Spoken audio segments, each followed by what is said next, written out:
Hello, everyone, and welcome to 5 Ways to Increase Operational Efficiency with IT Alert Management in 2021. So my name is Tabitha Ishman, and I'm the Marketing Manager of Excalibur Data Systems. And I wanted to welcome you all to our webinar today and then just talk about a few logistics before we go ahead and get started. The lines are muted and the webinar is being recorded. So the recording will be sent via email to all participants tomorrow. It'll also be available on our YouTube channel. We'll answer any questions at the end in a Q&A session, and you can ask questions at any time during the presentation just by typing them into the question window. And now I'm going to talk a little bit about Excalibur Data Systems.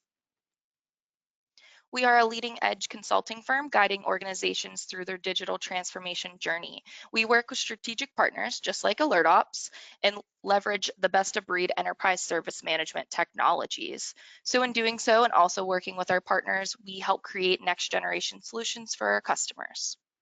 And now I'm going to talk a little bit about AlertOps.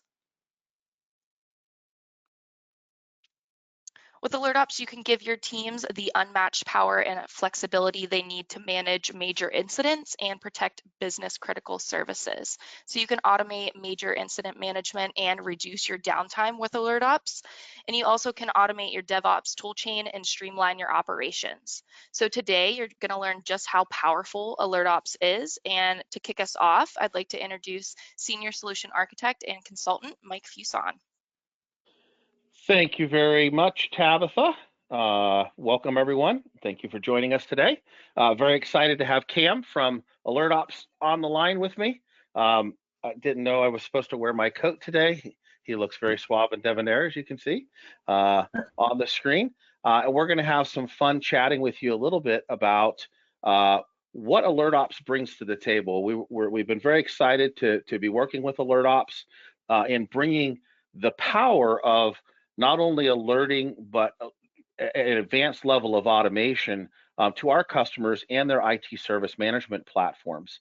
So one of the first things that Cam and I wanted to dive into is how to easily aggregate and prioritize events to reduce alert noise. And Cam's been great as we've worked through this presentation and kind of setting up some scenarios for us. But I know, Cam, this is like one of the number one things that I see in talking to customers that's such a frustration when you start to look at operational support, and folks have a knock, which I've loved being able to visit client facilities and it looks like, mission control, like they're launching a rocket or the space shuttle or something, all kinds of screens and they're all in a special room. Sometimes it has glass on the outside so you can kind of watch, but you're not allowed in, right? It seems pretty cool. But one of the things we see over and over again is that they are getting data from multiple streams of monitoring tools. It's very rare, there isn't one monitoring tool to rule them all, if you will, but they've got a number of monitoring tools that are providing them information, providing them alerts, telling them what's going on, and we've got human beings with just 2 eyeballs, 1 brain, and the ability to process information only so fast, trying to watch all of this stuff and understand what they're doing with it. And that's one of the many things that AlertOps brings to the table to help customers in being able to manage. So talk to us a little bit about the aggregation and prioritization of events. You have a great scenario set up here, and I'm sure the folks that are on with us would love to hear more about how do we do this magic. Yeah, absolutely. Great to be here, Mike. And with respect to AlertOps, one of the most frequent things that you see in the industry today is alert fatigue. And it's hard to get responders to care about something when they don't think it's important.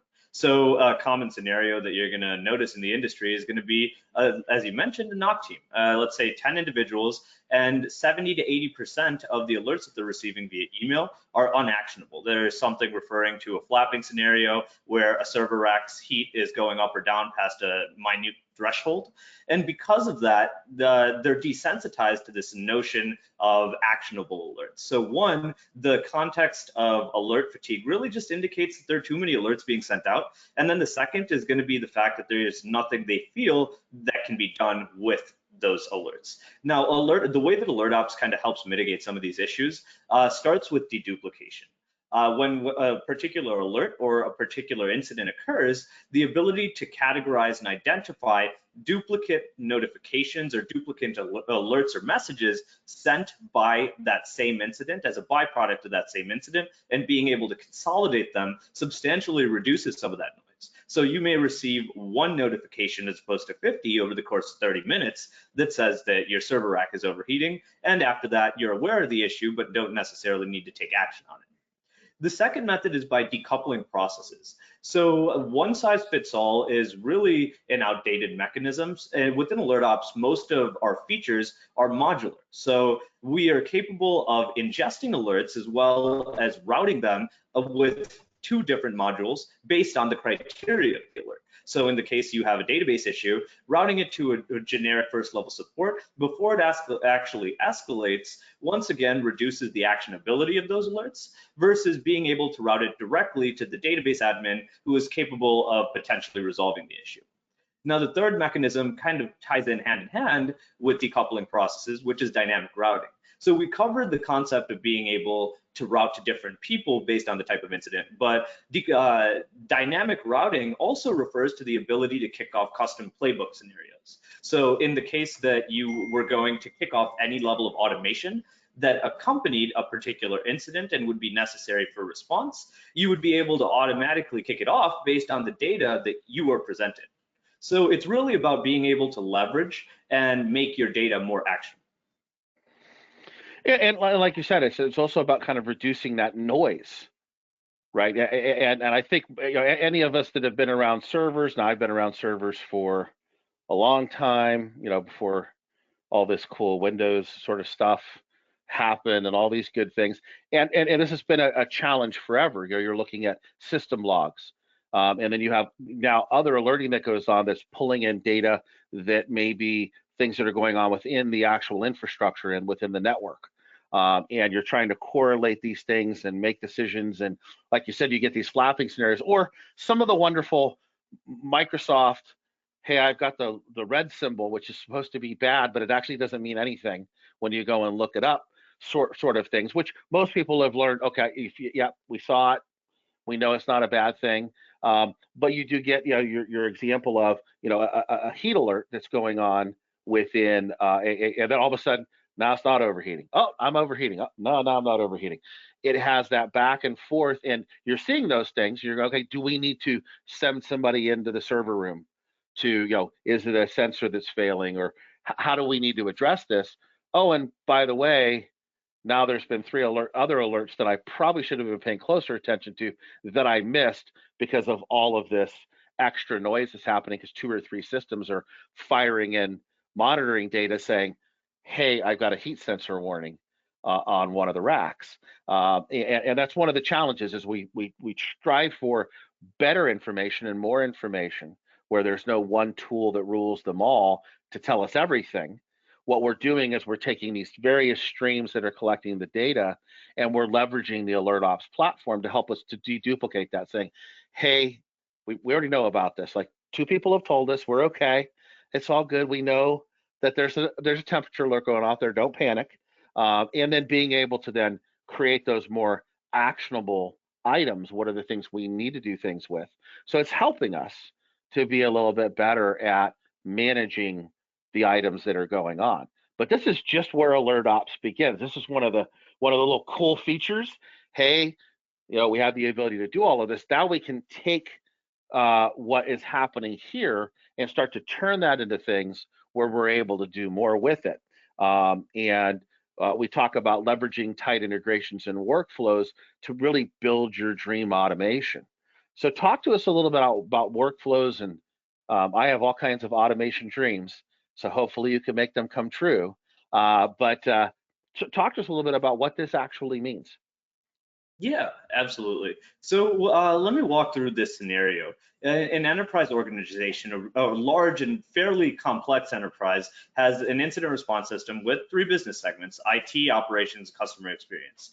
they operate siloed of one another with very little interaction unless it's absolutely necessary. And the tools that they use are once again siloed. So one business segment doesn't have much visibility into what's ongoing within another business segment. However, at the same time, if you have a problem in IT or you have a problem in operation, you can bet that customer experience is going to be impacted in one way or another. So the ability to consolidate information and provide maximum visibility to key stakeholders, it becomes crucial. And the way that AlertOps accomplishes that is with tight workflows and tight integrations and workflows. Now, the first aspect of our integrations is really that tight doesn't always mean canned. And what you'll find with a lot of tools in our ecosystem today is that they'll provide you a level of automation that you can utilize and leverage, but to an extent. So they will tell you that you can trigger the ability to act on a particular ticket that's sent over or act on a notification that's sent over by a monitoring tool in one of three circumstances. Now, that one size fits all really does not in terms of automation, does not fit the needs of complex organizations that structure their own processes to their own requirements. So AlertOps leverages its inbound and outbound APIs to be able to integrate with virtually any tool that's capable of talking to an API, as well as facilitating automation. So we are truly leveraging the full extent of their API because of the way that we can structure our integrations. Now, the second piece there is the fact that you can leverage your data the way that you want. If you see a generic JSON or payload that's sent over from any monitoring tool, there's going to be on average upwards of 50 different data fields that are sent over. Now, those data fields each pertain to a key aspect of the incident, and you might not need all 50 to find out what the issue is, but you still should leverage the core sets of data in order to actually kick off what integration capabilities or actions you would like, as well as workflows for notification. So in the case that you are only acting on 2 or 3 of the fields that another tool is sending over, that integration really isn't tight. It is minimum viable at that point.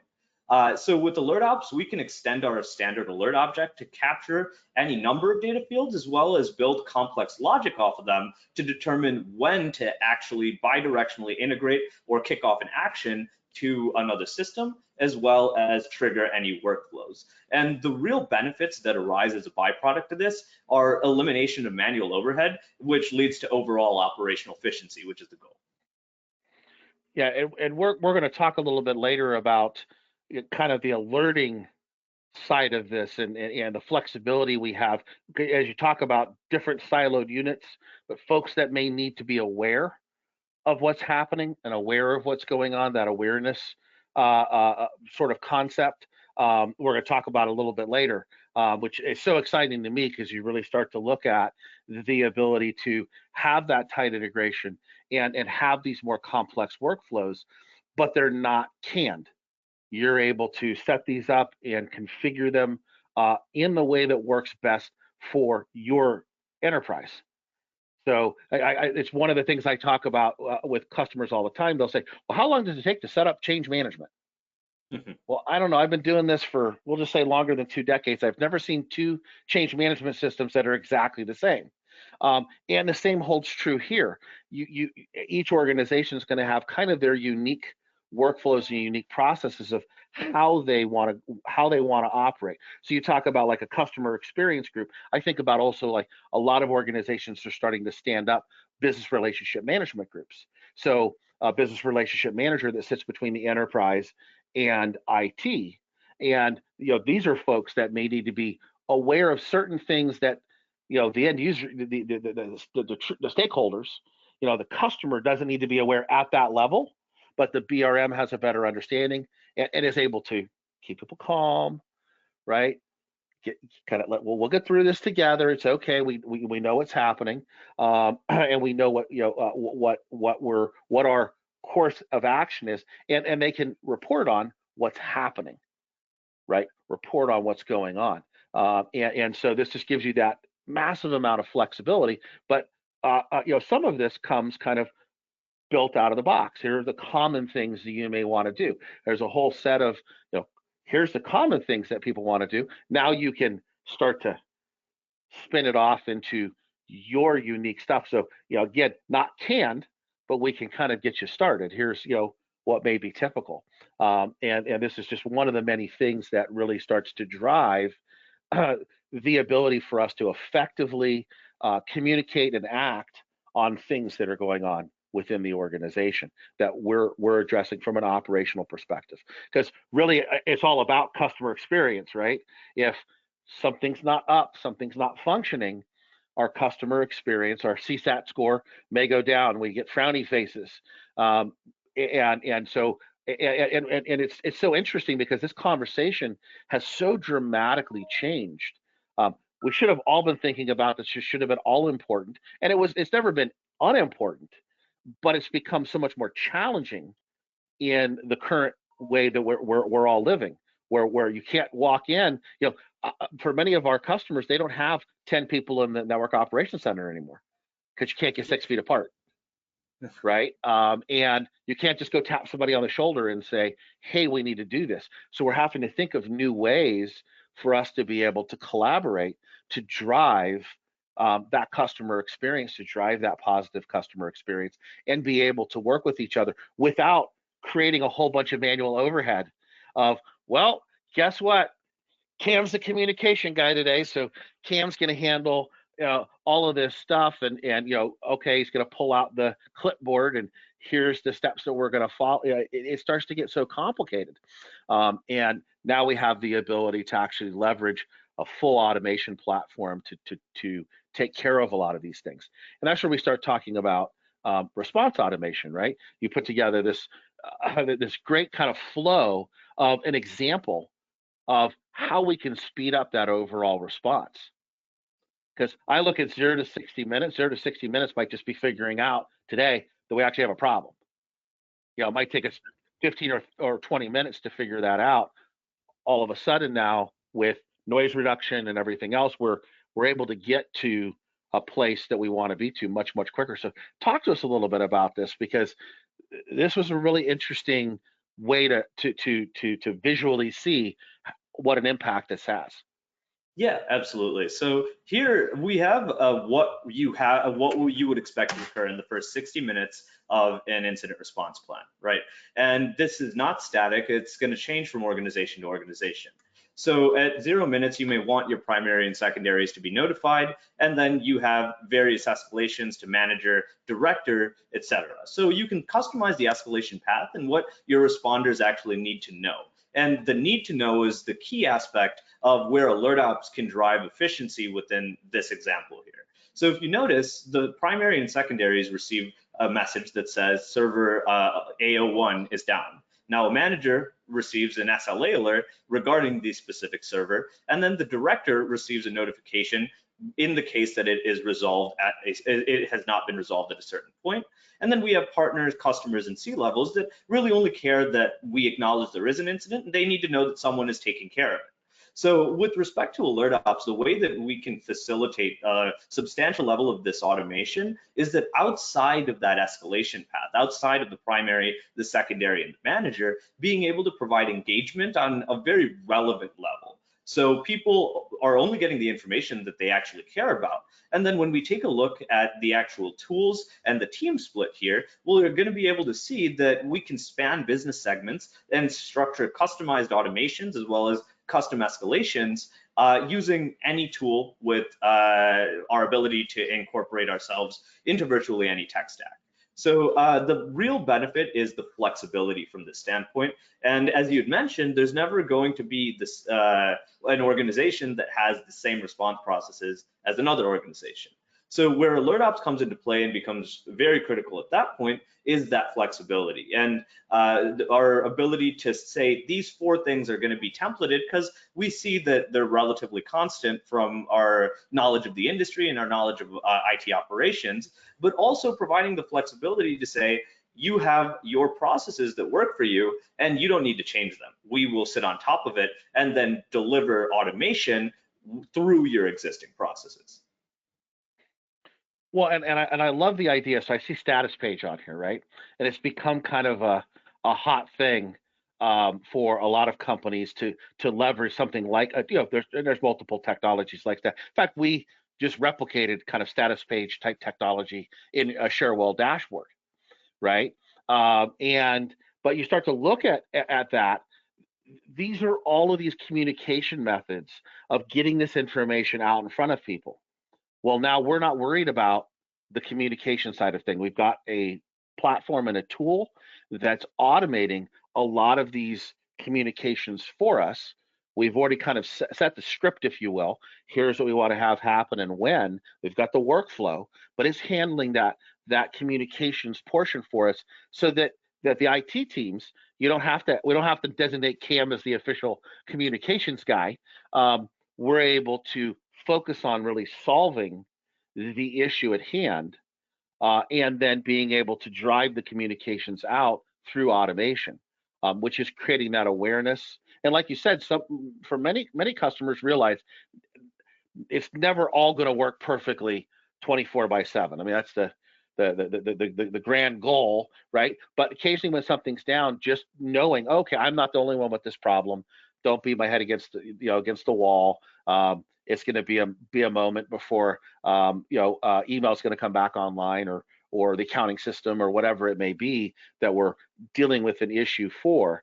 But this is a way for us to, you look at that process automation, it could be all three streams that we're providing the information to. It doesn't have to be a single stream. It could be 5 streams, depending on the organization and the different tools that are being used. We see in organizations, it was a funny conversation with a client the other day. Well, this group over here, and these guys use Slack, these guys are using Teams, and then these guys are using Jabber. And I'm like, should we maybe pick one? Yeah. Would that maybe make it easier? But excuse me, it's how organizations have evolved. And it's very difficult for them to change tools. Well, all of a sudden we can communicate with all 3 of you guys. We can make sure you all have the same relevant information. We can make that information available however the organization needs to operate. And like you said, also give you the information that's relevant based on what your role is. The manager doesn't need to know. The infrastructure guy needs to know chapter and verse of what's happening. The manager's like, the server doesn't work. Okay. And being able to alert along the way, we're still working this problem. And I think about that, just that visibility is what gives people a little bit of comfort, and being able to see like a regular update every 15 minutes, there's an update as to what's going on and what's happening. I harken back to AlertOps needed to be around back in the BlackBerry days, when the poor folks at RIM, somebody was cleaning stuff and unplugged the wrong cable, and all heck broke loose. They were down for like 3 days, because the biggest complaint that most customers had was, yeah, an outage is a bad thing. This was critical technology, but the lack of communication, where you couldn't get through to anybody. There was no updates were hard to come by. What's going on? Are you still working on the issue? Has it been resolved? And we've got a problem. Those are the things that customers are looking to understand. And again, you start to look at this as in a work from home scenario. Now, I've been working with one of our customers, and he's having weird issues with their VPN. Nobody else is. Like, we can get online together, on a Teams call or a GoToMeeting call, and we're on the whole time, but all of a sudden, boom, we lose connection to the server. Okay, if the VPN was having an issue, and the issue is now resolved, but I'm still having an issue, now I know I may need some support from the service desk. It's that visibility and understand. Or, hey, it's back up and running, and I'm running fine now, great. Or maybe I'm running fine and everybody else is having a problem, and then I'm know that I must be asleep because things aren't happening the way that I want to. But let's talk also about on-call scenarios, because this is a big thing for so many customers, and especially, again, I hate to kind of harp on how it's changed, but we're all now separated. Again, you can't go tap somebody on the shoulder and say, hey, can you help out on this? Or when you have the nighttime scenarios, and being able to know when, who to contact, how to contact them. And I'm really excited to have the folks that are with us kind of hear about the myriad of options that are available. because AlertOps has a lot of different ways to communicate. So talk to us a little bit about how easy it is to really handle on-call situations. Yeah, absolutely. And I kind of want to address what you just said, where with a remote world, everything starts to become a little bit more difficult, especially when processes aren't structured. So if you're in the office, yeah, you can walk over to the next cubicle, tap someone on the shoulder, and let them know that we have to get something done, even though that's not necessarily the policy or process that your organization follows. Now, with the remote world where that is no longer possible, the process in administering said processes very strictly becomes crucial to driving the customer experience and driving service delivery. So with respect to AlertOps, we have a very robust scheduling as well as alerting feature, and a lot of other tools in the ecosystem will say that they handle on-call management, they handle on-call alerting. Now, anyone can say that that's possible because really the concept of scheduling someone and calling them isn't that complicated.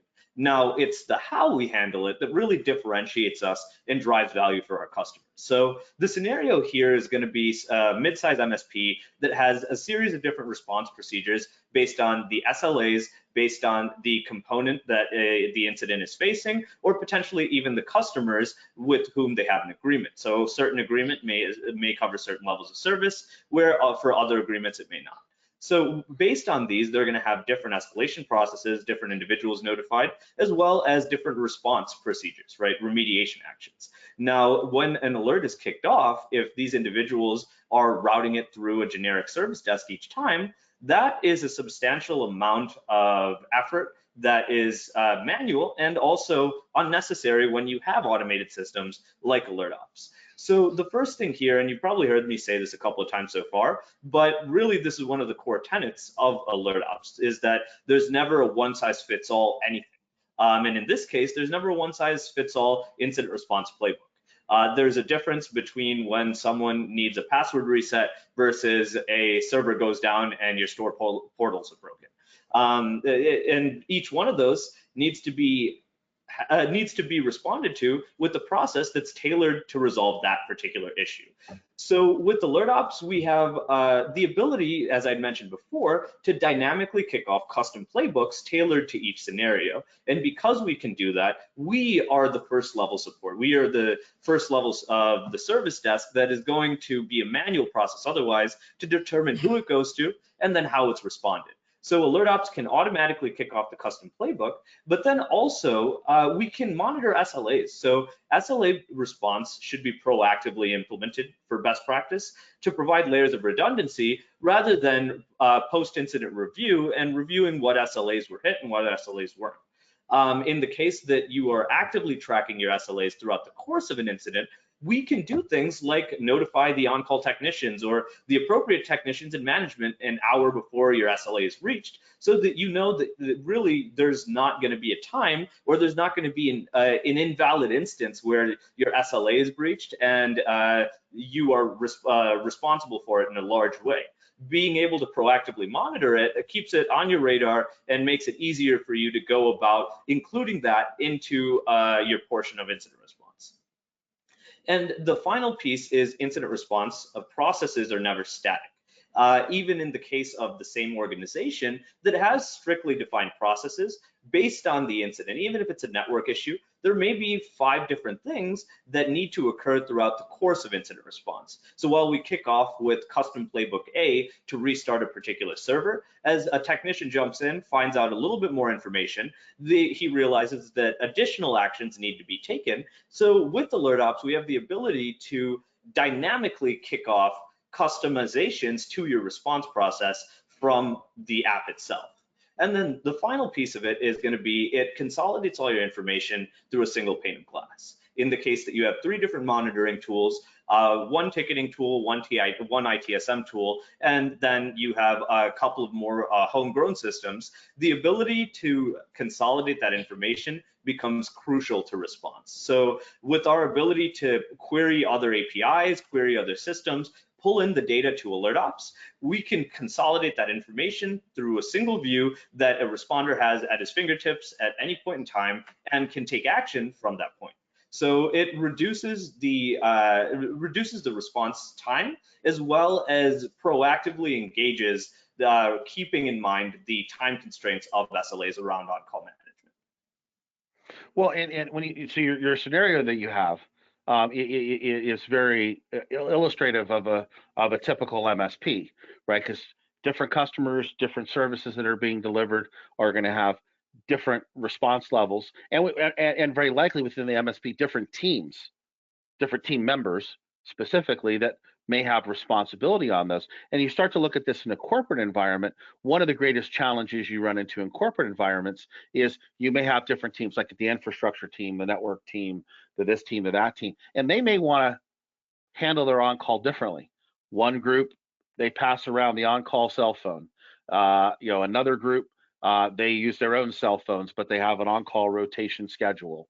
All of those things, and because we have the ability to be flexible, we don't have a one-size-fits-all approach for each team, and these teams don't necessarily have to be aligned directly to your ITSM system, although in many cases they may be more closely aligned.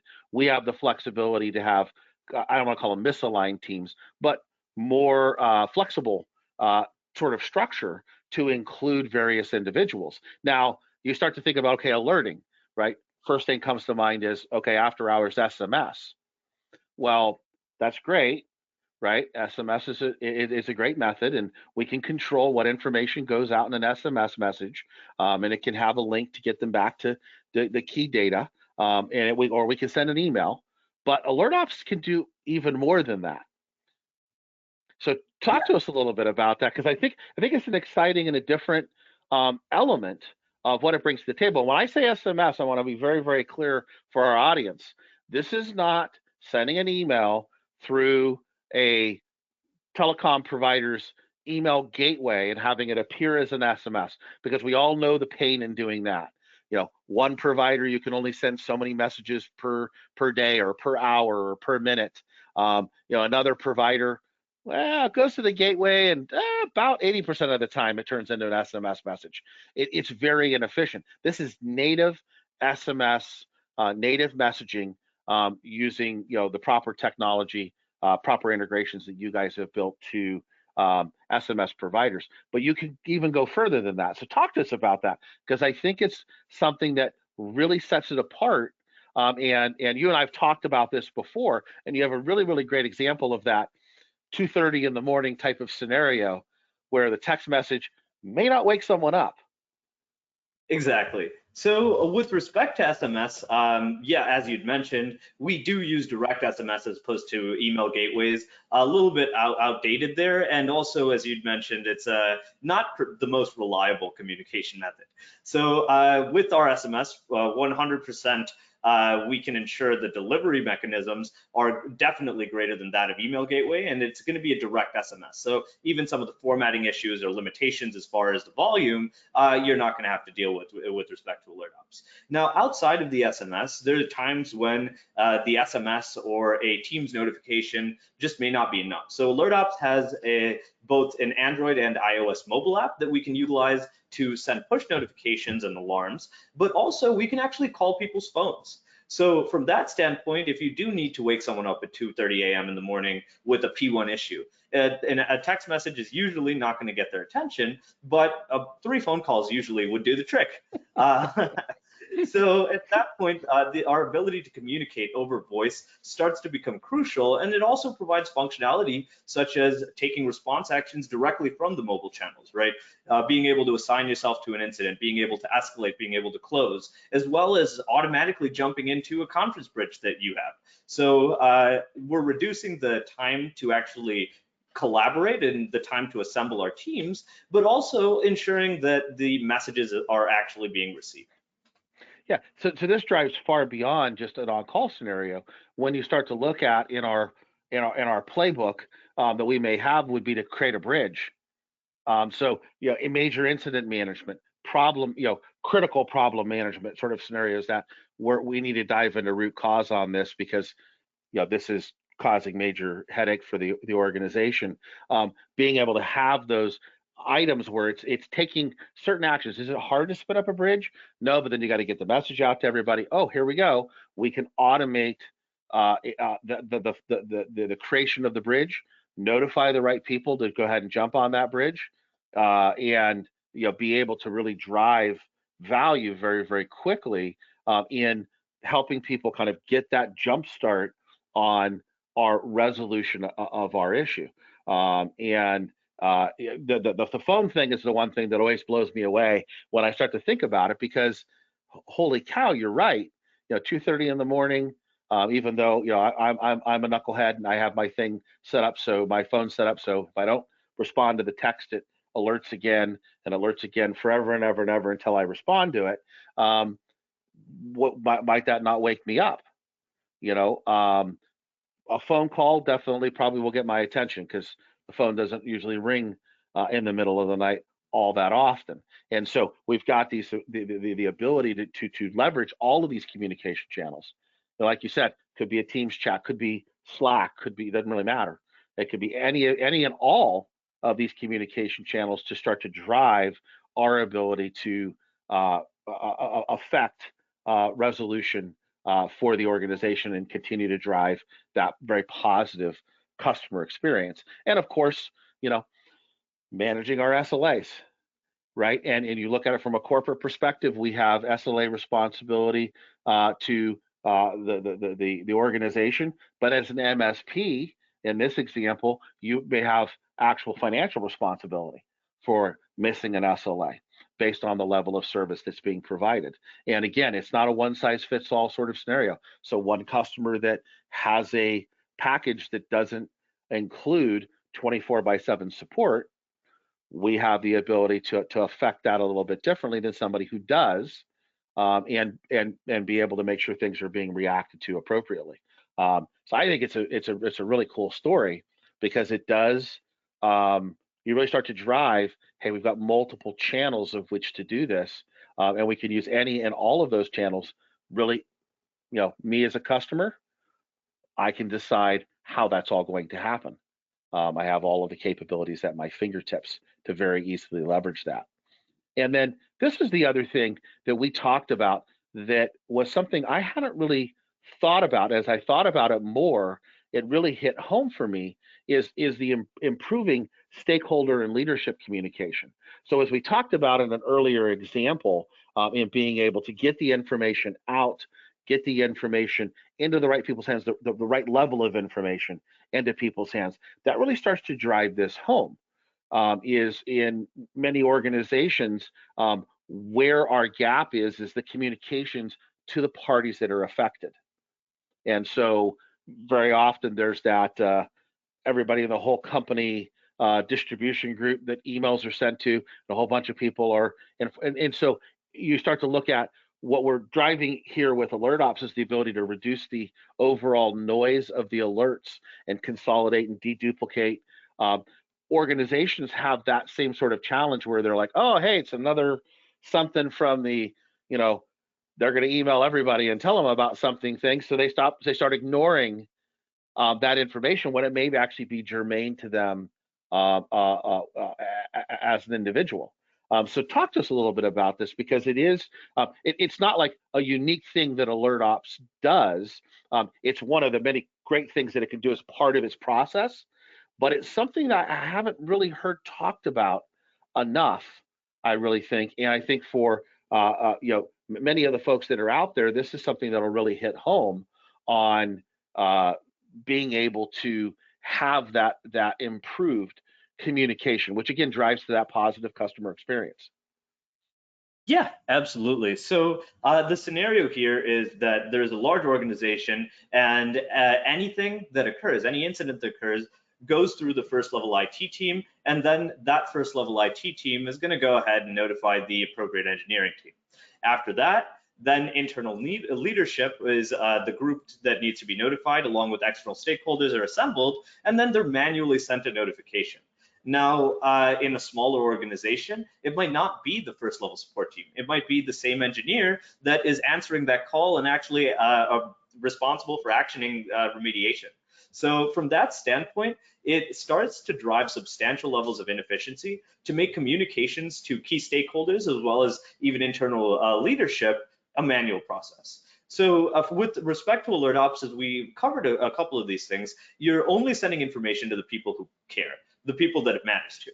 So in the case that you have an outage of a particular server and you're a gaming company, and this is only impacting the northeastern region of the United States, you really don't want to notify all of your end users. You only want to notify that subset of users, which brings us to the second point, the ability to dynamically construct recipient groups on the fly.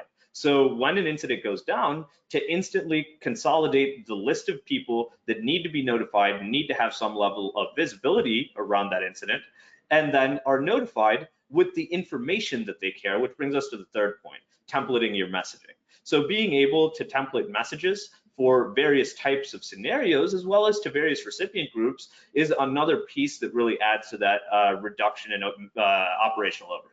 So one of the core things that a lot of people talk about when discussing IT outages is there's a pretty common Gartner number that was passed out. I believe the metric is $5,600 per minute on average are lost with an IT outage. Now, everyone talks about the $5,600, but at the same time, they don't talk about the recurring customer experience impact. The second that a customer experiences a poor interaction with an application or a service, there's a strong likelihood that they are not coming back. So it's not just the retention or just not the revenue that's lost in that moment, but it's also a loss of customer satisfaction and loss of customer loyalty in the case that your stakeholder and your leadership are not properly informed.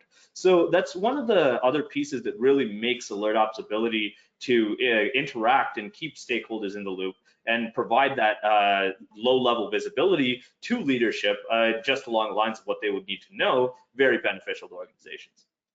Yeah, and looking back at your messaging flow, you know, making the manager and the director aware, hey, we're still working on this, right? That under normal circumstances, if somebody's got to remember to do that, they got to remember to do it on the right interval, and then somebody's got to send the message.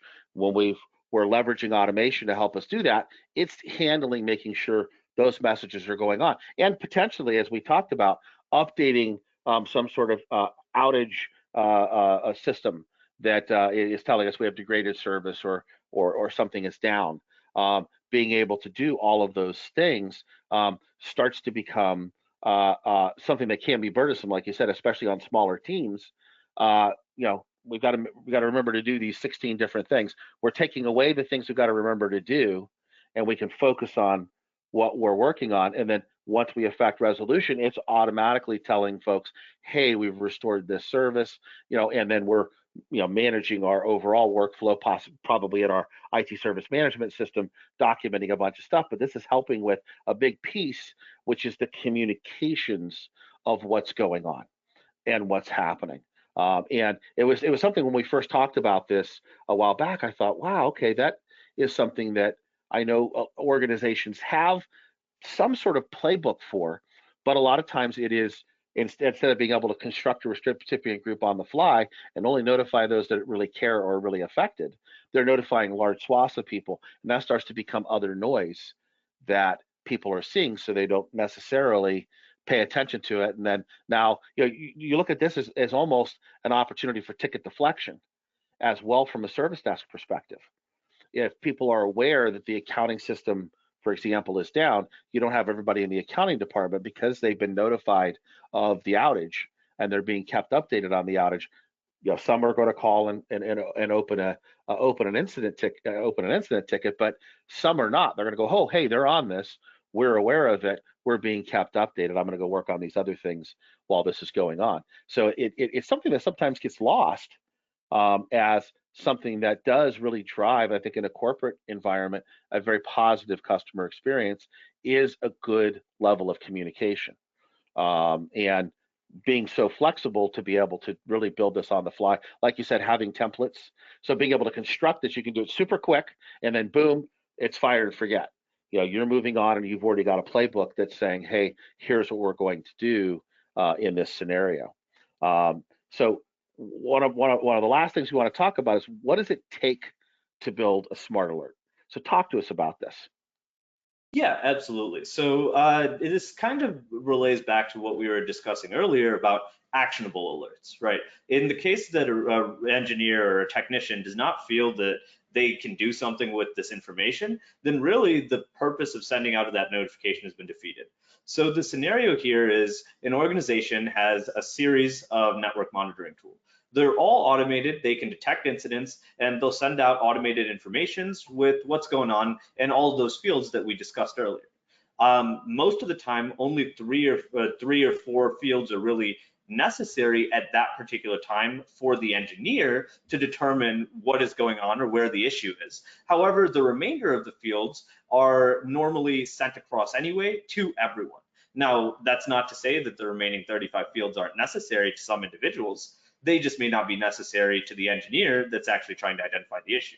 So most of the time, what this means is because these alerts are so information rich, let's put it that way, people are unable to really pick out what's necessary, and they find themselves jumping into 3 or 4 or 5 different tools to truly get a whole picture of what's going on throughout the course of that incident. So the way that AlertOps is going to address this issue is going to let context be your guide. So we touched on a little bit earlier how AlertOps can consolidate all of your data and dynamically modify your messaging, but outside of modifying your messaging from a context of who cares about what, it also allows us to provide the information that will lead to the fastest resolution, right? If the server name, the node, and then the network or the environment that something is running on is all an engineer or technician would need, that's all we're going to provide them. So AlertOps is capable of injecting dynamically updated fields along with static text to provide a complete picture of what's going on throughout the course of incident response. Now, outside of actually providing some level of contextualizing the alert, we also provide the ability to take action. So unactionable alerts doesn't just mean that people feel like they can't do anything with it, but it may mean that they can't do anything from the alert. If it requires someone to go through 5 different systems before an alert can truly paint a picture of what's going on in their environment, it's really just inefficient at that point. So with respect to AlertOps, we have the ability to structure customized actions. So kind of how we were discussing earlier, we can talk with any tool that has an API. And on the outbound side, as long as it has a REST or SOAP API, AlertOps can interact with it, which is pretty much standard for most digital tools in this day and age. So with respect to that, if an engineer sees an issue going on, a network infrastructure issue, and they know that the remediation action would be to restart a server, let's say, that can be done directly from AlertOps or directly from a mobile app with the tap of one button. So we're contextualizing information to reduce the need to jump into other systems and providing a single source through which you can run remediation. And then the final piece is really going to be automate the consolidation of information. So you may have 40 fields that are coming from a single tool, but you may need to have awareness of what's going on with respect to 3 different tools before you can actually make a judgment call as to what the response action or remediation path will be. Now, with respect to AlertOps, kind of jumping back to our ability to interact with almost any tool on the outbound side, let's say we would need to query another system's API to pull in all of their fields from that monitoring tool, or potentially fields from a ticketing tool, or even from a collaboration tool at that point. AlertOps can do that and provide you, once again, a single pane of glass through which not only can you view all your information, but only provides you via notification the necessary information and a single place where you can run remediation. That's just so exciting, and having work with you, within the system, they're relatively simple and straightforward to create. It's the low code, no code functionality makes it easy to build out these smart alerts and really start to drive value quickly for the organization. So excited to be able to share AlertOps with everyone out there, because I think for many of us, we're looking at how can we get better at what we do, and with the way things have changed, how do we make this easier for us to get better? Because it doesn't all, it's different now in how we need to communicate, how we need to interact, how we need to collaborate just within our own operations teams, where, as we said, we're not in the same room anymore. We're not in the same set of cubes or on the same floor. We may be on opposite sides of town, and being able to share this information efficiently and easily is so important. So what I'd love to do is open this up to questions that we may have out there about AlertOps and some of the exciting things that we can do with the AlertOps platform. Yeah, so we did have a few questions come in. The first one is, what tools can AlertOps integrate with? I actually love this question. And the reason is AlertOps is very flexible, and that was kind of one of the core architectural principles that went into designing the platform.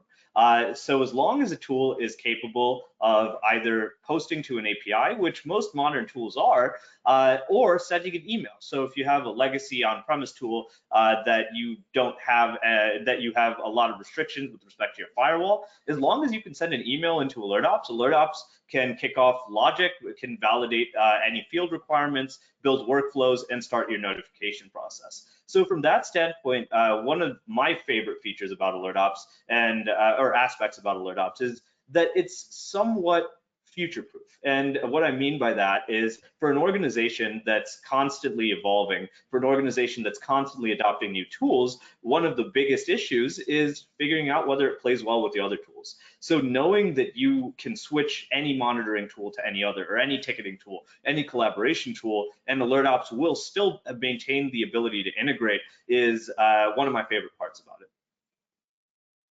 Another question that came in, hi Heather, she wants to know, can AlertOps handle an on-call schedule? Yeah, absolutely. So with respect to the on-call scheduling, that's one of the benefits of AlertOps, because we cater to a lot of different organizations, everything from a 4-user team to a large enterprise with multiple thousands of individuals. So being able to manage anything from that simple on-call rotation to a very complex, dispersed, disparate organization with rotating schedules, as well as the ability to nest groups and still provide an easy method of keeping track of that and administrating that is definitely a feature of AlertOps. Awesome, thank you, Cam. So I think maybe we could roll into this question. What is my ROI from this tool, or what is the bottom line benefit to the business just by using AlertOps? Absolutely. So the ROI really stems from the amount of service that you're providing to your customers. So I know that we touched on this briefly, but the approximated impact of an IT outage for an average size organization today is $5,600 per minute. Now, that may not apply to a lot of organizations out there that after 60 seconds, you've lost $5,000. Now, at the same time, the other piece that we discussed, which with respect to customer success, pretty much is universal. So in the case that you don't have a valid or a beneficial customer experience, it's very easy in this day and age for a customer to log off and find an alternative. So from that standpoint, being able to keep your customers not only engaged, but also aware of the fact that you were thinking about their needs and driving delivery from a standpoint of customer success is your biggest ROI, right? Outside of the money that may be lost from that incident in itself, the future customer experience that you're driving and delivering, as well as the customer satisfaction and impression of your organization is kind of key there. Awesome, thank you, Cam. And then we're constantly talking about extending into the enterprise. So is AlertOps only for IT? No, not at all. So while we do integrate with pre-built integrations to most of the popular IT tools in our ecosystem right now, definitely not. We have individuals using AlertOps with just on-call management, as well as notifications for things such as building maintenance. We have clients utilizing us for routing customer success phone calls. So AlertOps is truly a flexible platform, and we love using that word because it is. And it's not restricted to industry, it's not restricted to use case. Pretty much any time alerting as well as automation is necessary, there can be made a case that AlertOps would be able to play a role there. Awesome. And then so I do have one last question that came in, and then I'll let Mike and yourself close out the presentation, give everybody a couple minutes back today. Is AlertOps a ticketing system? So we have actually been asked that quite a few times, and when I run some of these demos for some of our clients, we get asked that quite a bit, because if we're looking at my AlertOps environment, I have a bunch of different fields that make it look a lot like a ticketing system. Now, for a complex organization, AlertOps will not replace an ITSM. Now, in the case that you're using it for tracking incident and managing incidents, in that case, AlertOps is extendable enough to build out custom fields, so you can have the level of automation as well as your information management consolidated. So while it's not meant to be a ticketing tool, there exists use cases where it acts as one.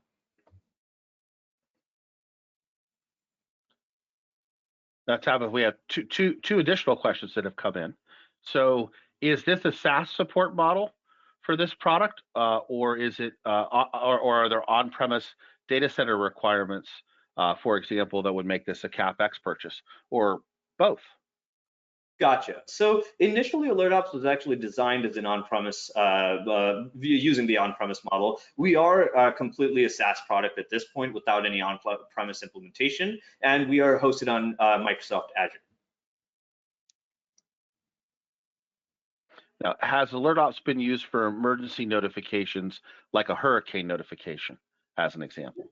Absolutely. So we do have quite a few clients using us for kind of that business continuity and mass notification use case. So in the case there is a fire in a particular building, or there is a safety or security alert that needs to go out to a large volume, or even a large subset, maybe not the entire organization at a certain point, AlertOps can be utilized for that. Yes. Excellent. Excellent. Well, Cam, I want to thank you for joining us today.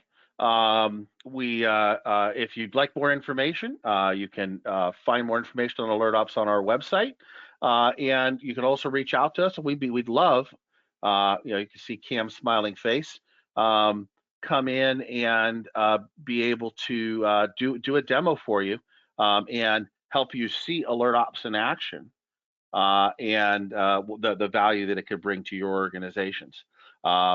You're always welcome to reach out to us also via email. We're happy to answer any questions that pop into your head afterwards, or as you discuss this with your teams internally. But thank you, everybody, for joining us today, and have a great, nice rest of your Wednesday and rest of your week.